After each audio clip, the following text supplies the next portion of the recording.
On July 16th, U.S. Attorney General William Barr delivered remarks on Chinese foreign policy and revealed some of the inside stories concerning Hollywood and Disney, as well as other American companies that are kowtowing to China.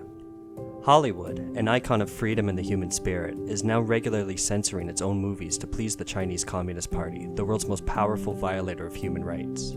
The censorship has taken a leap from making censored versions of movies that are released in China, now to many that are shown in American theaters, to American audiences.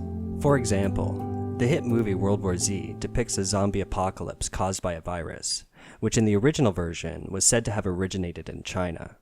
But Paramount Pictures eventually deleted the reference to China in the hope of landing a Chinese distribution deal, though failed to do so.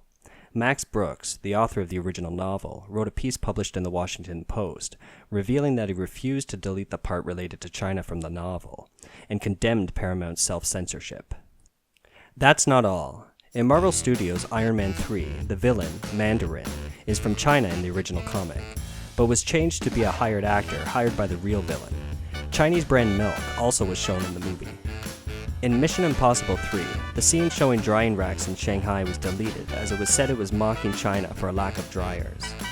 In Captain America 3, Avengers who were funded by the US government carried out secret operations while using Vivo phones produced in China.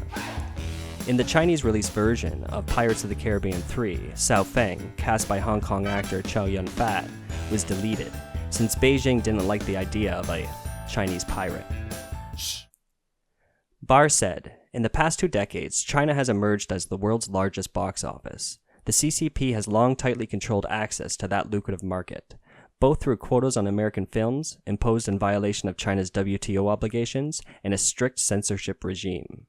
Increasingly, Hollywood also relies on Chinese money for financing. In 2018, films with Chinese investors accounted for 20% of US box office ticket sales, compared to only 3% 5 years earlier."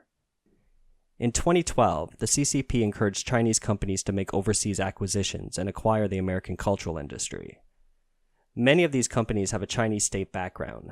Amongst the most famous companies was the Wanda Group. It invested nearly $10 billion USD in Hollywood studios, including Legendary Pictures, cinema companies AMC and Carmichael, and Golden Globe-winning TV production company DCP.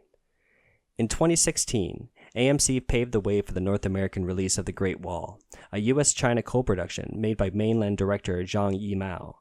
The film, which cost more than $100 million, spent most of that money on buying mainstream distribution channels in the US, but many audiences found it not appealing.